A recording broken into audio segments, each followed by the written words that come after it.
Okay, so let's talk a little bit about how to become part of the news, okay? So, first step we're going to talk about is raising your profile. You've heard me say it a couple times. Your number one job when it comes to the press is becoming a resource. I've seen a lot of folks, clients, former employers, other folks who get angry that the press isn't writing about them or about their issue. And the first call they make to the press is calling them and saying, "Why aren't you covering me?" And really angry about the fact that they're not covering them. I'm pretty sure they never got a call again because that wasn't a very positive first interaction. Your job, if you haven't, if you're not already reaching out to the press, go home, find the major media outlets in your market, find the online media outlets. The strategies for online are going to be the same. It's just, you're just picking publications. Whether it's a local radio station, a local TV station, an online outlet that's local, Los Angeles Weekly, online, or whatever the outlet is, reach out. They don't know you exist unless you tell them you exist. And the first thing you're going to do, the first call should be, "Hi, my name is Melody.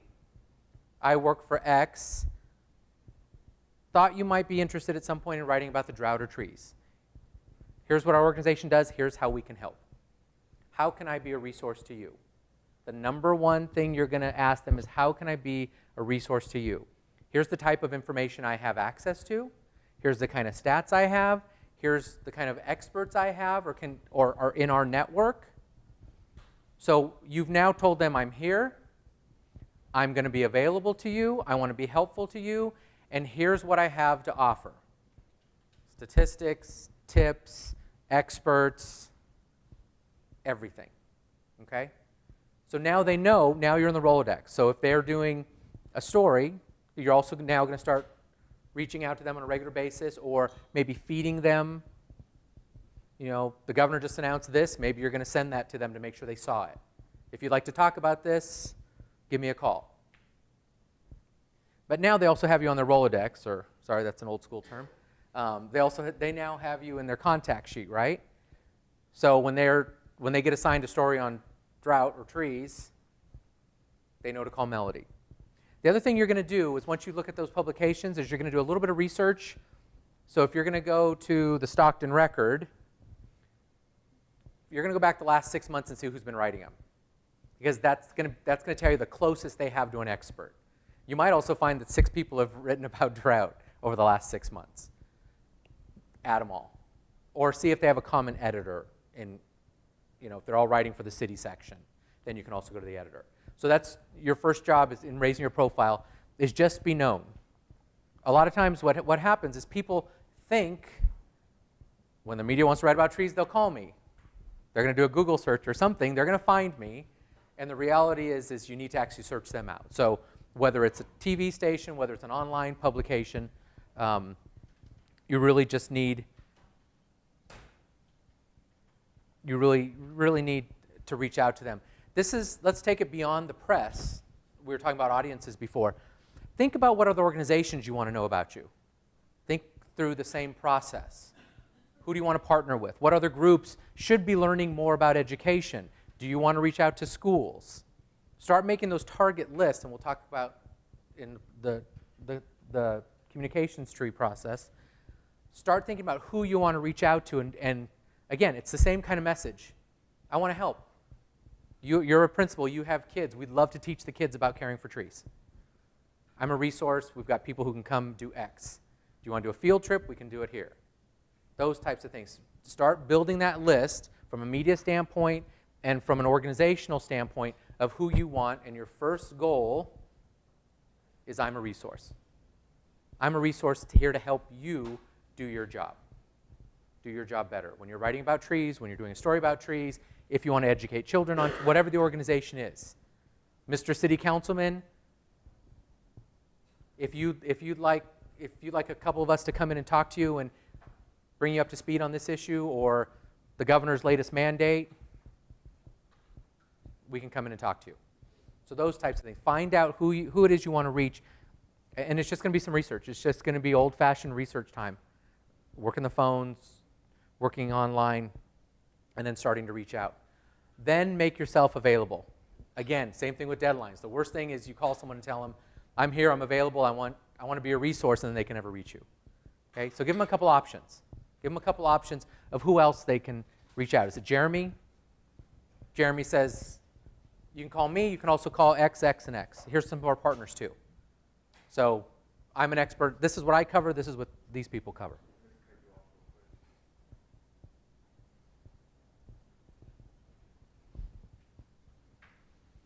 We're going to add a mic.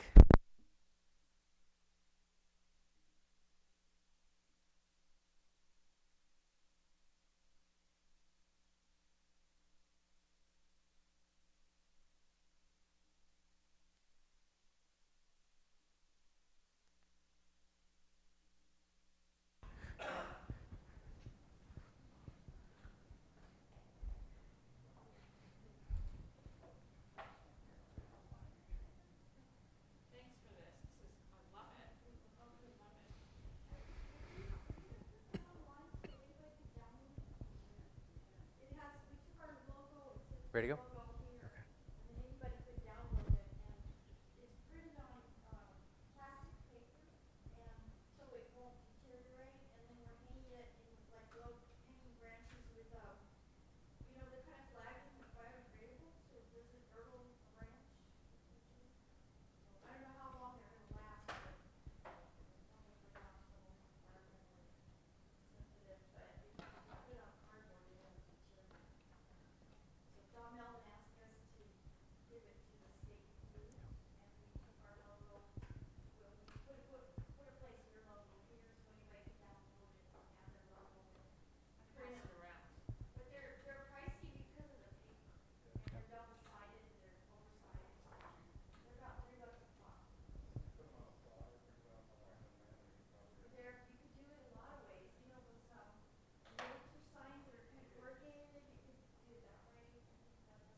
Okay.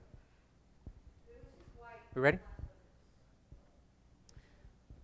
All right, so going back to raising your profile. So the next, so you've become a resource, you've made a list, you've reached out, you've told, thank you, Bradford. You've told folks you're a resource, you told them you're available. The next thing you do is you start talking in every opportunity you can. Writing articles. So articles, you can put them on your website. There's community sites where you can self-post, right?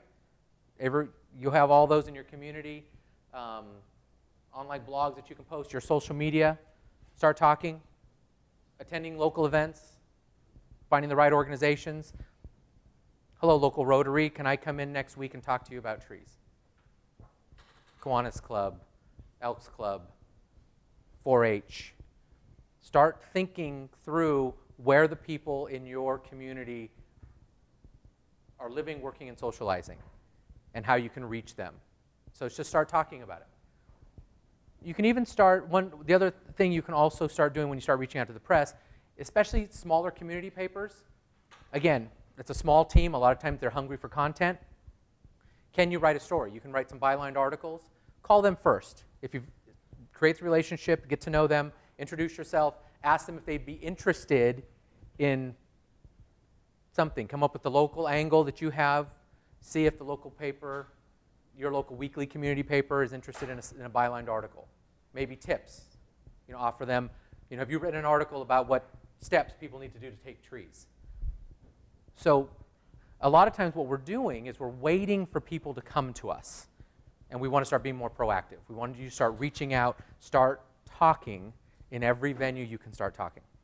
Diana?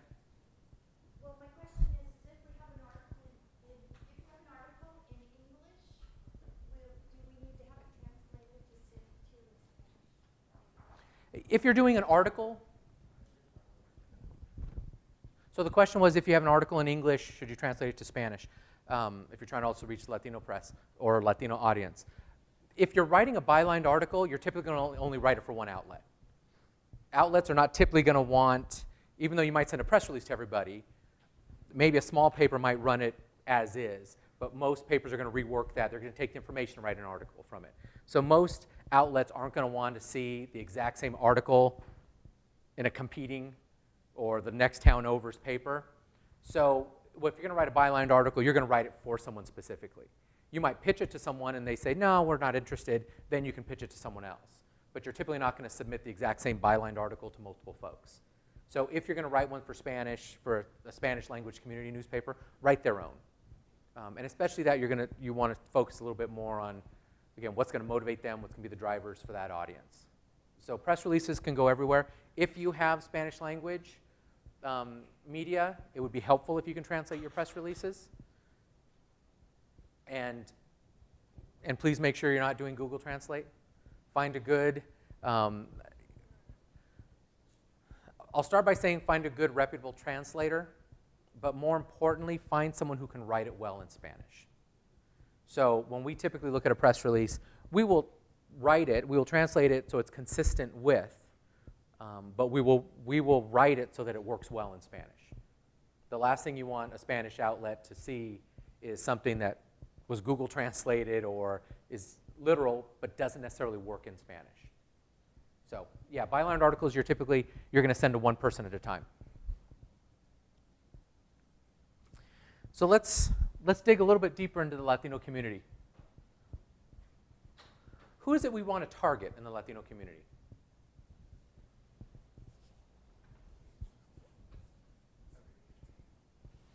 What's that? Every age, every socioeconomic.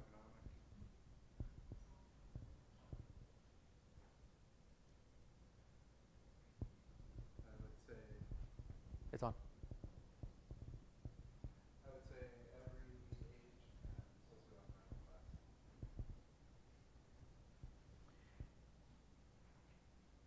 So one of the things that we typically want to think about in understanding the Latino community is who makes up the local Latino community in your market. One of the things we used to talk about years ago, my first job out of college was working at a big hospital in Southern California, and they had gone through an interesting transformation. In the 50s, it was Linwood. 40s and 50s were primarily an Anglo, a Caucasian neighborhood. They had transitioned, 60s, 70s, had transitioned to a more African American neighborhood. When I got there in the 90s, they were now starting to slowly transition to a Latino neighborhood, some more of the surrounding communities. And so they brought in someone who taught us, who was training for a day on cultural sensitivity. And the terminology back there was acculturated and assimilated. The goal was to find them on the acculturated, assimilated graph, and the goal was to move them along the pendulum, to move them along or along the process of being, the goal was getting them acculturated and assimilated. That's how we talked about it. That's how people talked about it then. And the term was cultural sensitivity. Nowadays, I'm going to suggest that you don't take that approach. Because the reality is, no longer is the goal necessarily acculturation or assimilation. If you go, Matthew can attest to this, if you go to Sacramento, you could go to South Sacramento and pretty much live your daily life in Spanish without much of a problem. You can do anything you need in Spanish. So there really isn't as much of a need to acculturate or assimilate as much anymore. And what I want you to change your thought process is instead of sensitivity to understanding and partnership. When I think about sensitivity, and if I remember back to the training I went through, it was more about not offending people, which I guess is a good first step. But what I really want us to start thinking about for any market, not just Latino, we're talking about Latino more specifically today, but really for any audience is how do we truly get to understand them, get to understand the cultural setting, what drives them because of that cultural setting, because of the familial setting, because of the heritage, because of the community and the interaction, what drives them and motivates them, not just what's not going to offend them. We actually want to understand them, we want to work with them, we want to partner with them. I told you earlier, so much of what you do now when you're doing outreach is not just A lot of it just used to be earned media. You wanted to get on the television, you wanted to get on in the newspaper. Now, because those are so limited and viewership and readership is shrinking in those, now it's a more focus on social media or direct outreach or a lot of grassroots and really digging deep into the community and creating partnerships. You're not going to do that if your only goal is to just create sensitivity so you don't offend anybody. What you really want to move to is understanding. So you want to look at your Latino community and your market and determine who makes up that community. Is it, what's the country of origin? Whether it's first generation, second generation, third generation. What's the country of origin in that community? Are you in Fresno? Then it's probably going to be dominated by Mexican heritage. When you get into, and typically in California, the kind of de facto is more of a Mexican heritage. Until you get into more of the Bay Area, you suddenly start talking about more South Americans and different pockets. So, but it's really going to vary community to community. So you need to take that time. Find some local churches, Hispanic chambers. Just find some local organizations or people that you can trust that you can go to and just start asking. And a lot of times it's not going to be, the leadership you might be looking for might not be organizational based. It might be the family that owns the two biggest markets, Latino markets in the town. They've come to be trusted community leaders. So really take some time to look into that and see who makes up the audience, see what the socioeconomic breakdown is as well. And then really start thinking about what they care about. Another good place to look is schools. In communities with pockets of specific, heavily, if you go to an elementary school and it's 70% Latino-based, student-based, a conversation with that principal is going to tell you a lot. It's going to tell you what the makeup is of the community, what those families really care about, because the parents that are coming into him or her are talking about what they really care about. Is it health? Is it health coverage? Is it food issues? Is it transportation? Those types of things. So look for those places where you can really kind of start identifying the community and really what's driving them. We talked a little bit about low income, how to make this relevant to a low income population, and understand that in a low income population across the board, the driving forces are going to be more baseline, are going to be food, housing, those types of things, more basic. And again, you've all heard that term. Those are environmental things. Other things might just be considered as rich people problems. Because I'm worried about putting food on the table, and I know growing up that's what my parents were focused on: housing, food, transportation. Everything else was a luxury issue, if you will. Getting to know the organizations, and oftentimes when we'll go into a community and start doing outreach, we'll literally spend a couple days just walking the neighborhoods. If we were going to South Sacramento, we'd walk down Franklin Boulevard and start stopping into some markets, stopping into some organizations, some restaurants, and pretty quickly you could get a sense of who's driving, who are people listening to, what are the driving churches, what are the driving organizations, what are the driving sports leagues, and pretty quickly you can really define who people are listening to, who people are already, what organizations, and then create those partnerships. Figure out how they can help you rather than starting from scratch, how you can already go to a trusted source to start driving your message, especially if it's a new audience you haven't reached out to. If it suddenly starts coming from a church that they know and trust, that shows they care about your issue and they're partnering with you, then you're gonna break down those steps to trust barriers more quickly, and you're gonna get on board more quickly. There's no need to reinvent the wheel if you can find someone that the community already knows and trusts. The same thing, we talked for a second about social media, and we'll talk a little bit more about that later as well. But look for organizations that are already doing a good job with social media. especially when you start targeting new communities, instead of having to go at them one at a time, get that organization to follow you. So if they're retweeting, they're going to their 500 followers or 25 followers or whatever they have, as opposed to you having to build that network one at a time. Does that make sense?